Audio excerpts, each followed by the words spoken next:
Hey, what's up, everybody? Welcome to the CMT podcast. This your boy KD. We on here, you know what I'm saying? Wednesdays, we're doing this thing. I'm a little late getting on here, but we on here trying to make it happen. Uh, Let me start by sharing this clip with you, all right?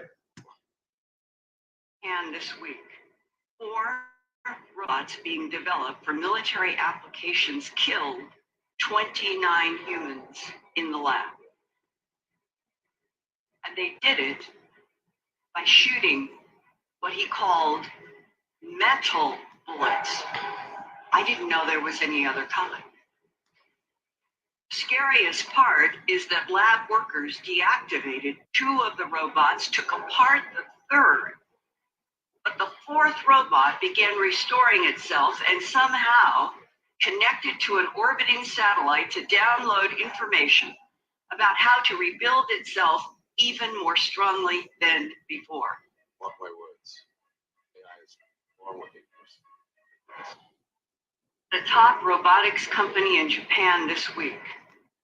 So, top robotics company in Japan, four robots built for military applications, killed 29 people in the lab. They broke apart all four robots. The fourth robot still, I guess the AI still connected to some type of Wi-Fi or something, uh, navigated itself to a satellite like Ultron, okay, and was downloading information on how to build itself stronger than it was before. So if you don't understand Terminator, Matrix, here we are. It's here. It's happening. Um, we have people in the company in Minnesota who are chipped, where they can access the building, snacks, everything with their hand. The chip is placed between the thumb and the fourth and the index finger. So you boop your hand and you're into your computer. You're into the building. We're here. This stuff is happening. Uh, you know, cars are parking themselves, driving themselves. That's all AI. It started with Watson, with IBM, with the Watson. That was just the precursor and the forerunner. We're here, guys. It's happening right now. Um, I really don't even know what to say. Prepare yourselves, man. Ready Player One, stuff like that, where they're trying to. I don't know if you guys have seen the movie The Peripheral, that's on Prime, where basically it's a little bit more serious than Ready Player One. But yeah, we're here, you guys. It's definitely happening, going down. Um, just prepare yourselves for this thing.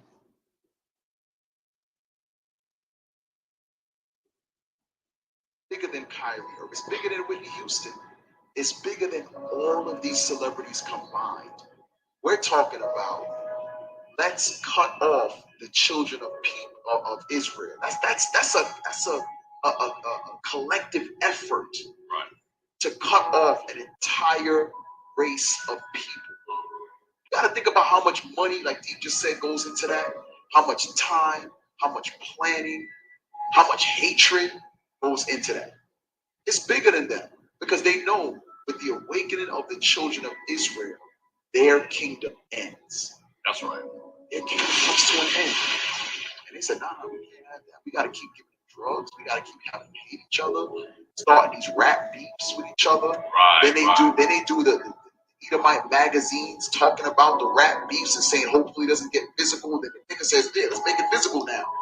It's all a chess game with Esau. And niggas don't even realize they in the game. Bobby Brown's sister is basically saying Whitney was assassinated. There you Because go. you remember Whitney and Bobby went to Israel and said, we are the original people of the land. Right. I remember that. So here's the thing. You can say whatever you want. This is It's bigger than Kanye. It's bigger than Michael Jackson. It's bigger than Kyrie Irving. It's bigger than Whitney Houston.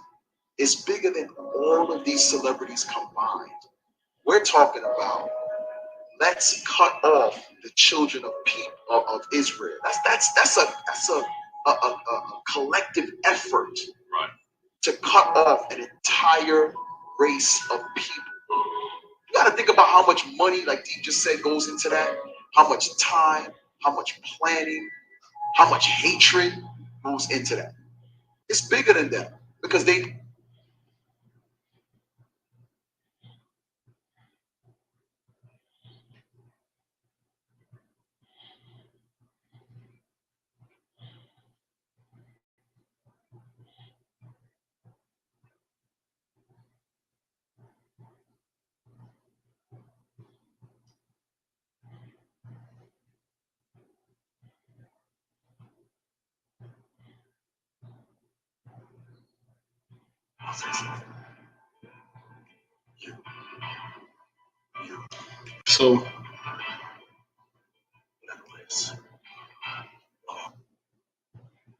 So, as you heard, Whitney Houston, Bobby Brown's or Whitney's sister says Whitney was assassinated.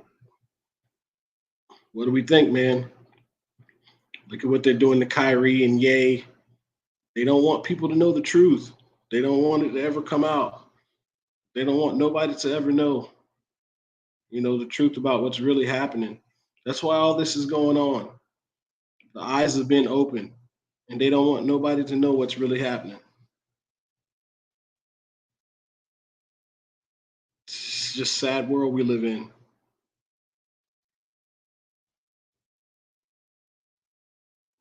I don't know.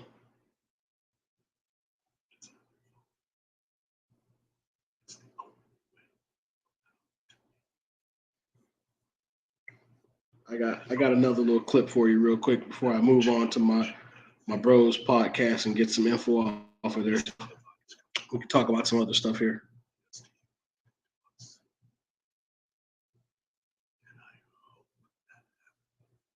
Please contribute. Say something.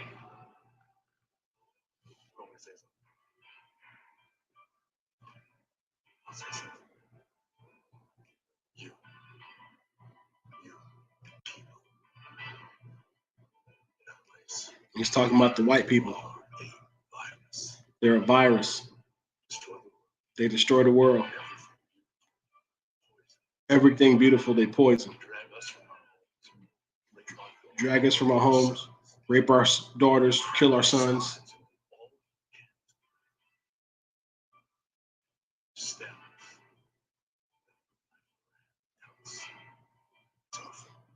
They stab us, put the knives in our hands, and then tell us it's our fault.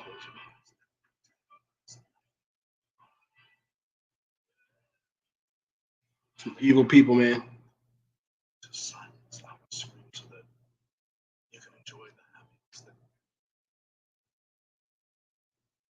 It's a sad, sad, sad thing, man.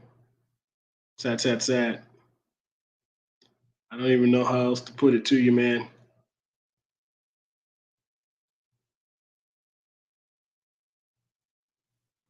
Let's get to my people's podcast real quick. That's the wrong one. Hold on a second. I got to get to my boys' podcast.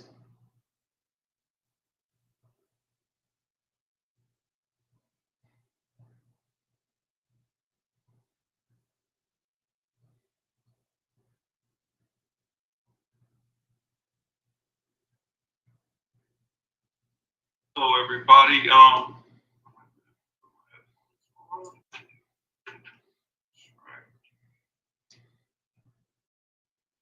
So just bear with me. Let my boy get into a little bit of his discussion, and then we'll talk about it.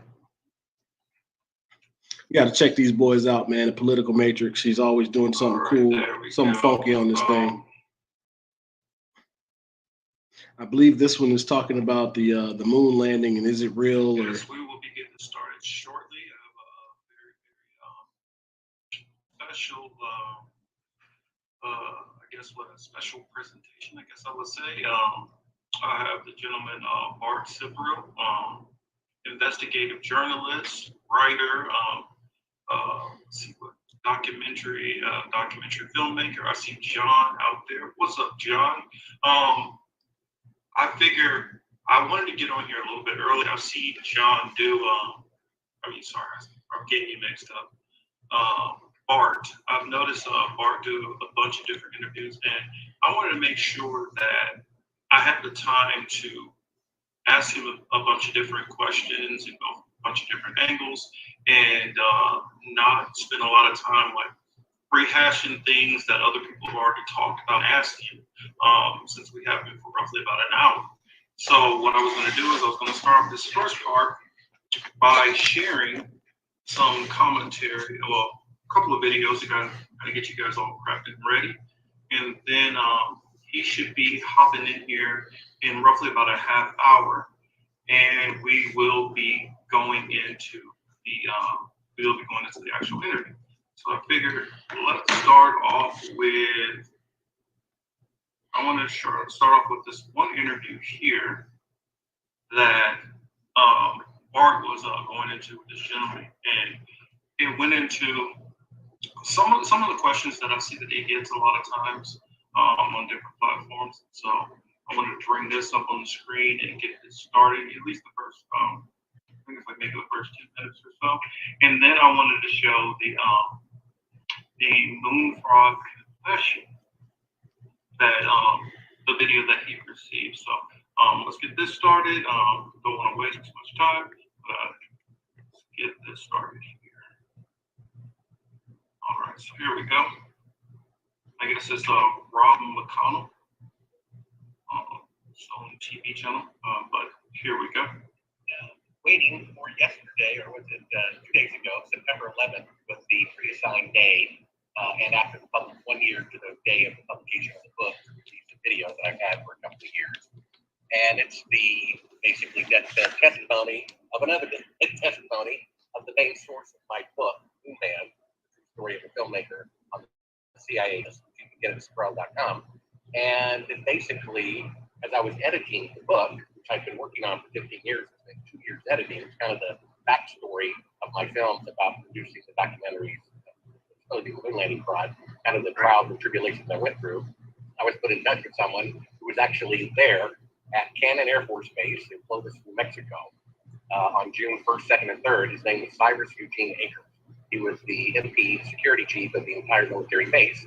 And he eyewitnessed the faking of the moon landing, stood beside President Johnson, who flew in from his home in Texas on holiday to view the first of 3 days of filming. And he carried this secret with him because he was threatened with death if he ever told anybody. And literally on his deathbed, he told his son, and his son on his deathbed told me. And I released that video 2 days ago. Bart, how do you Moon landing faked. Lunar conspiracy. Well, like you, I grew up believing. I heard. I kind of think about Adam and Eve, and when I read about their deception in the Bible, I kind of take their side. I mean, if you tell a child there's a pink elephant out the door, they're like, "Oh boy, how about that?" And so, people are told by the government they're on the moon. Oh, isn't that great? And they have no idea of the corruption of the government, because according to Bobby Kennedy Jr., who's not fully funded by the CIA, and I think he has access to more information than anybody else. So after my father had given me this packet of color prints from Apollo 11 at the time, I was 4 years old back then, he was dead. But he was an officer in the Air Force. And he gave me these pictures. I put them up on the bedroom wall and was mesmerized by them. So 10 years, I saw these pictures every day. That's 3,650 times believing that the moon mission is real. Then I saw a gentleman by the name of William Casey, who was a contractor for NASA during the Apollo program for 6 years with my security clearance. And he said they didn't go. They could only orbit the Earth. And here we are 50 years later, and they can still only orbit the Earth. And so that kind of planted a seed in my mind, and we go forward another 10 years. And I had become a filmmaker. And one day, I'm editing for the program who had produced that show I saw. He puts me in touch with Bill. And he originally suggested I do a documentary about it. So I took off about 6 months. And I found a lot of photographic anomalies. Now, I was a filmmaker, so my job is to make fake scenes look real. And So I know that in sunlight, and all you have to do is go outside on a bright sunny day with your friend, stand about 5 feet apart from one another, and you see that your shadows always run in the same direction, parallel. It's impossible for them to intersect in sunlight. And in some pictures from the Apollo missions, shadows from, let's say, an astronaut in a rock 5 feet away are going at a 90-degree convergence. It's impossible in sunlight because it's electrical light if you're not on the moon. And then I find out that 2 or 3 astronauts were in the gave interviews, the administrator of NASA resigned without explanation, he didn't want anything to do with it. And I'm like, maybe they really didn't go. And I thought, well, I love puzzles, and I kind of have a relentless, never give up personality. I said to myself, if anyone could figure this out, it would be me. And if they didn't go, it would be dangerous. So I turned down the project. And about 5 years go by, I had another client who basically said they get one of my scripts for Hollywood producers. I didn't pay for it to read the Bible. And so they gave me a 1-year Bible, 5 65 days. And over the next 5 years, I read the Bible 5 times. I wasn't a Christian by any means. However, it did develop in me a conviction, first of all, that things don't think themselves, right? The body, if you have an autopsy, they're all compartmentalized and working together. And those things don't think themselves. And evolution really says that lower forms of life are making higher forms of life, like kindergarten, teaching algebra, right? So that doesn't make any sense. And it seemed to me there is a judgment, there is right and wrong, there is light and darkness, and there's truth and lies. And I said to myself, Rob, if they didn't go to the moon, that's actually more profound historically than if they'd actually gone. And if that's the case, then the truth needs to be known for the betterment of mankind. And I realized I'm going to die anyway, so I might as well die, risk my life for a just cause. So I changed my mind, and I was put in touch with a millionaire who's a board member of an aerospace company who builds rockets for NASA, who knows he didn't go to the moon. He gave me $1 million and produced my film because he thought it was patriotic to expose it. I was still at that point producing these films. At least the first one, a funny thing happened on the way to the moon, which you can free at Sprout.com, under the theory of my feature that they faked it. And then 3.5 years into the 7-year project, I pop in a tape that says, not shown to the public, that I got from NASA. Bill Casey thinks I got it from a whistleblower. And it's fake footage over and over and over again of a 1-foot model of the Earth as they're pretending to be halfway to the moon from Earth orbit with the CIA telling them how to do it on a track of audio. Houston, Dalton, 17, PD, let's go break, over.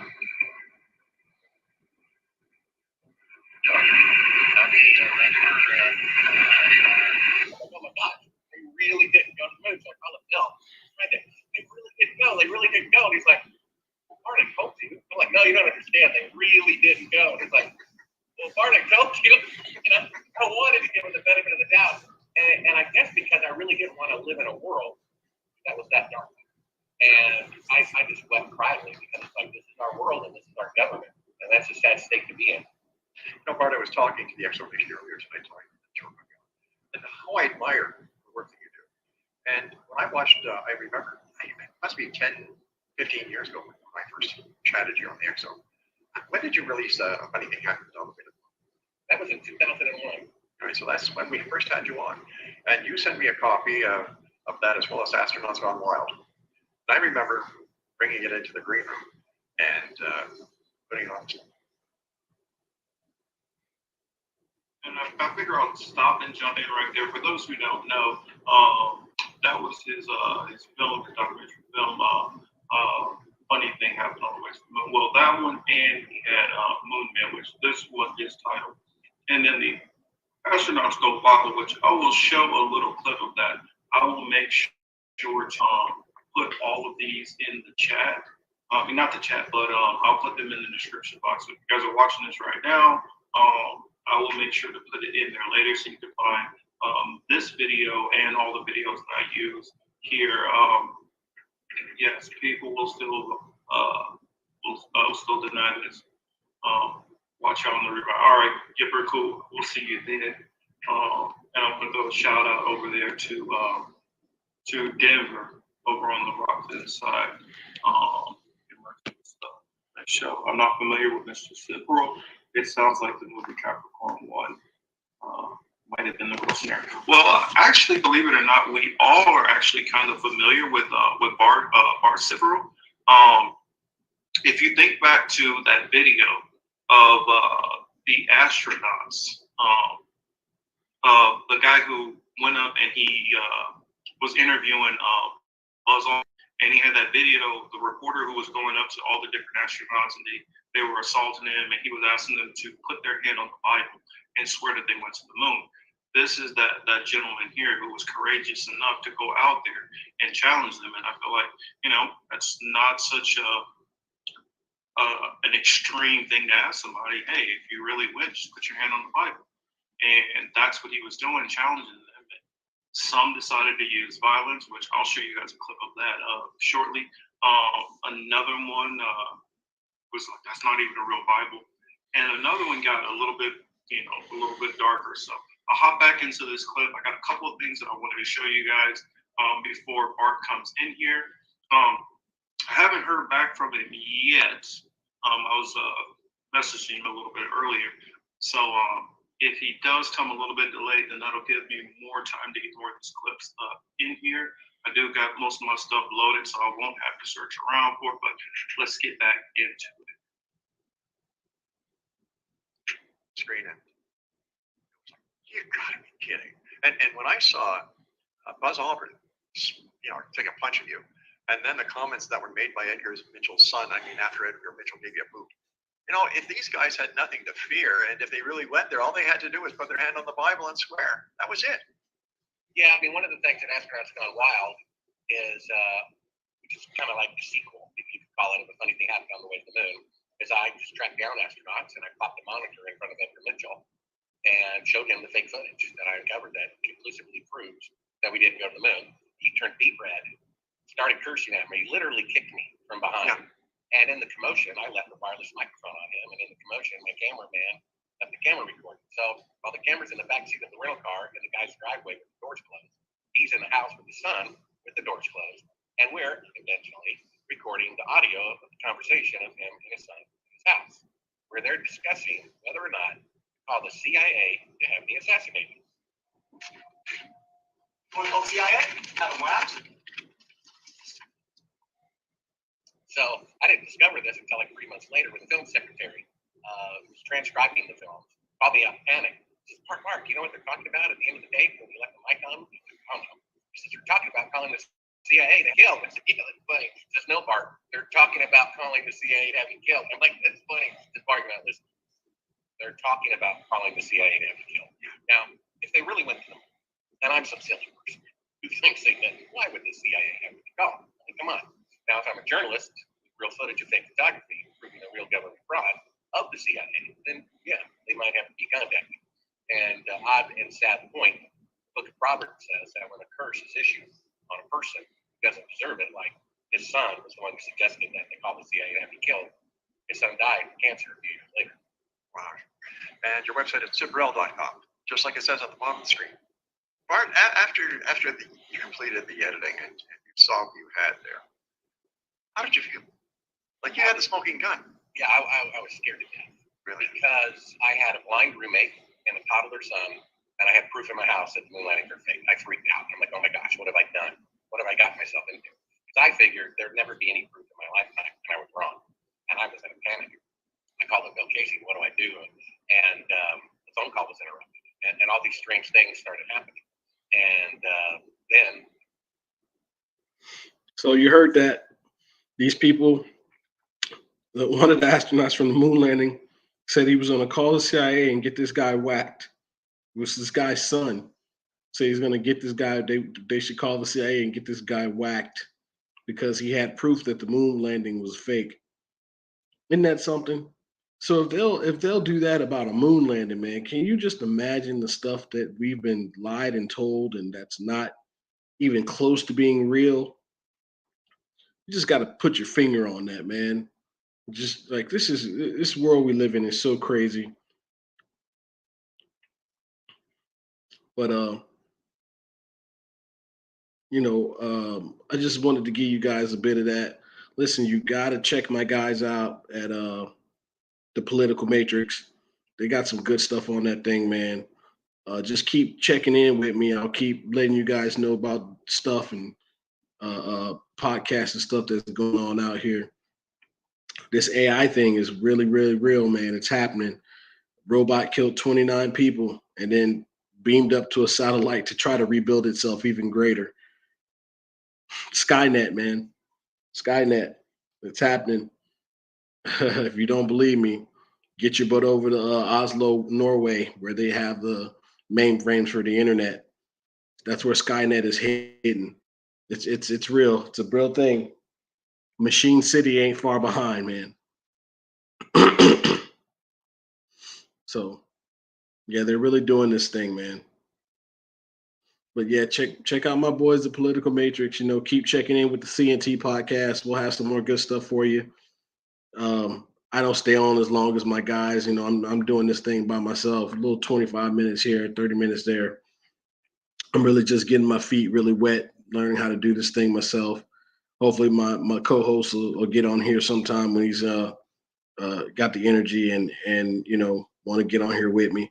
Hopefully, he'll jump on here with me. But yeah, man, you guys keep plugging in, tapping in, and we'll keep giving you the realness and truth right here on the CNT podcast.